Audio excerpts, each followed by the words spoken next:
Relatively speaking, I mean. I thought it might be a good time to share our progress on the weapon. I believe we're on the verge of a breakthrough. Well, don't keep us all in suspense.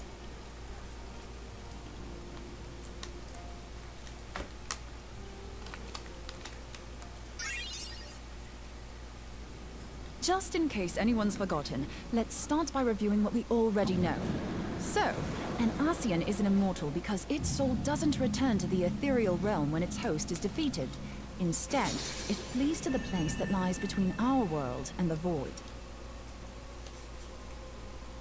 Therefore, the first step to permanently defeating an Ascian is preventing its soul from making this journey.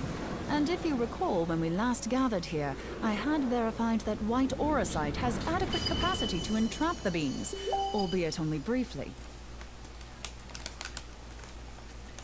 Which left the small matter of their extermination. Aye. To unmake an Ascian soul, one must needs smite it with a concentrated burst, or blade, of purest ether. However, we wanted for both the data and the means to forge such a weapon. Short of experimenting on an actual Ascian, you see, there's no way to gauge how much ether its soul is made of. As such, we don't know what etheric density our blade needs to have in order for it to work. So we'll just have to make the densest blade we can and hope for the best. Though that would require a lot of ether. Hang on a minute. Why didn't we think of this before? White auracite can hold an absolute heap of ether, can't it? Please tell me you're joking. God's sakes, Ida. I feel as though I'm reliving the same scene over and over with you. How many times do you need to be told that white auracite cannot store ether for long periods? Being intangible matter, ether is given to dispersion. Only in its crystallized form is it a stable source of energy. I will test you later on this, so see to it you do not forget. Right, yes. It's all coming back to me. So our hopes rest on good old crystals again, do they? While they are certainly reliable, they leave something to be desired in the area of portability. Indeed. I am reminded of the quantity of corrupted crystals required to thwart Leviathan, and the extraordinary lengths to which the Lamentsons went to transport them. What if it should prove that a similar quantity was needed to destroy an Ascian's soul? Or still more? I do not envy the poor sod who has to lug all of that around, on the off chance that an Ascian appears. That's the very problem we set out to solve. And I reckon we've found the answer. If it isn't practical to lug around the ether we need, we'll just have to draw upon another source. And the only viable source is the land. If you mean to tap the great river of Aether, know that it will entail considerable risk. Meddling with the currents may well induce a surge like to the one which despoiled Mordona.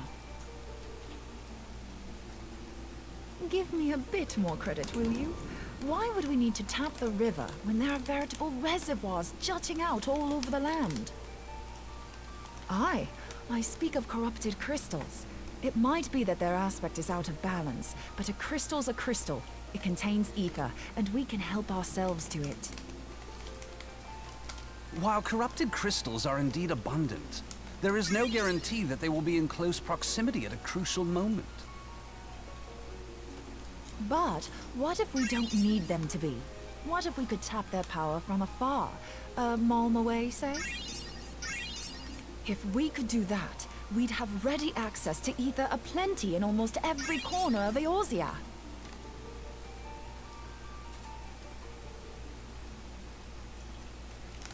I've yet to put my theories to the proof, but I've got a good feeling about this. If no one has any objections, I'd like to see where this avenue leads. If you think it's worth your while, you have my blessing. But tell us, what are your theories? I, for one, am most eager to understand the process, however vaguely. I thought you might say that. But no one wants to listen to boring old theories all day, do they? I know I don't. So with your permission, I'd like to try something a bit more hands-on. I've already built an etheric siphon especially for this purpose, and I've been meaning to try it out.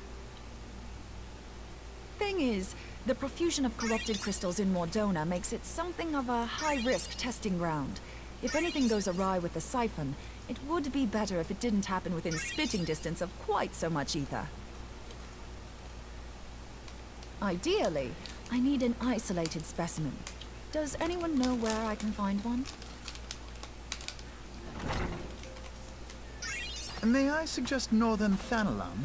There you will find corrupted crystals of middling size, standing a reasonable distance apart. Ideal for your needs, I should have thought. Oh, and if you do elect to visit the place, I should be much obliged if you would assist me in another matter while you are in the area. Has something happened? Movement has been observed at Castrum Meridianum. During Operation Archon, the Alliance dealt the stronghold a heavy blow. Its facilities were extensively damaged, and its garrison reduced to a fraction of its former strength. Not long after our forces withdrew, however, their ranks were replenished by reinforcements from Castrum's sentry. They now seek to rebuild, and to this end they have their sights set upon the ceruleum processing plant. Having lost the Empire's support, the 14th Legion lacks the resources to sustain itself.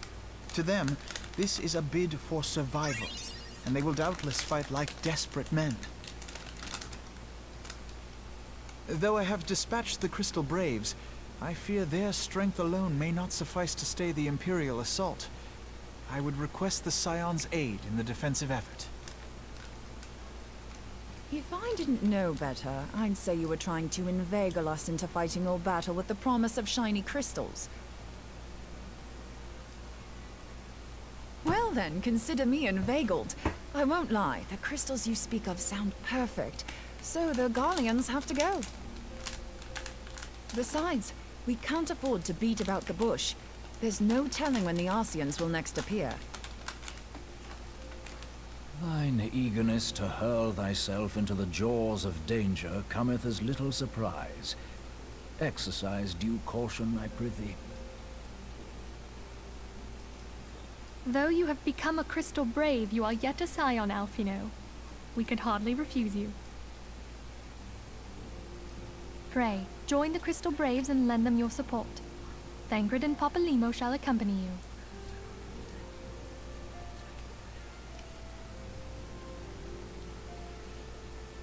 Ida and Y'shtola, in the meantime I would have you assist Moonbreeder. Scout out the crystal clusters, that the testing may commence as soon as the Garlean threat has been eliminated.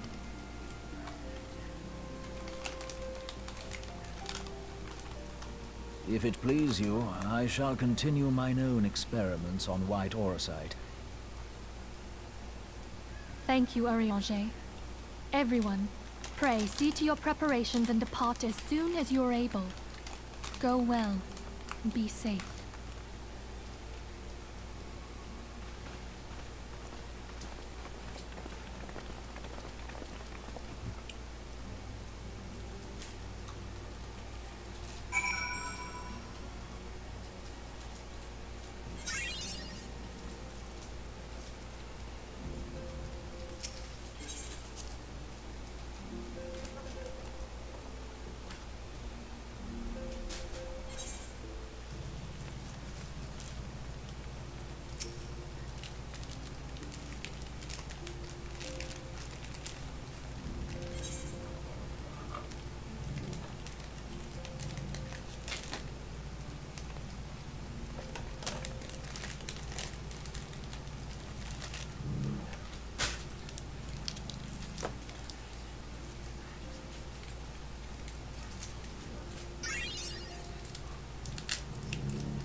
CPT gets caught on the way, and now OMG might want to try and play off the back of this. I like how he's just playing the blue. He's not playing the blue, he's not inside it, but he's certainly playing up against it to try and deny anyone to run in, get as much denial of line of sight as possible. M4, it comes down to you. How many can you keep alive? Can you get any of your teammates up? I think this circle will probably do the damage and finish him off. He'll be a solo for now. Go full-blown YOLO and just try and survive as long as possible. The circle will constrict in. McCoy, how are you still in this, my friend? He's literally on the edge. Still in here, so we do currently have some teams in a nice position.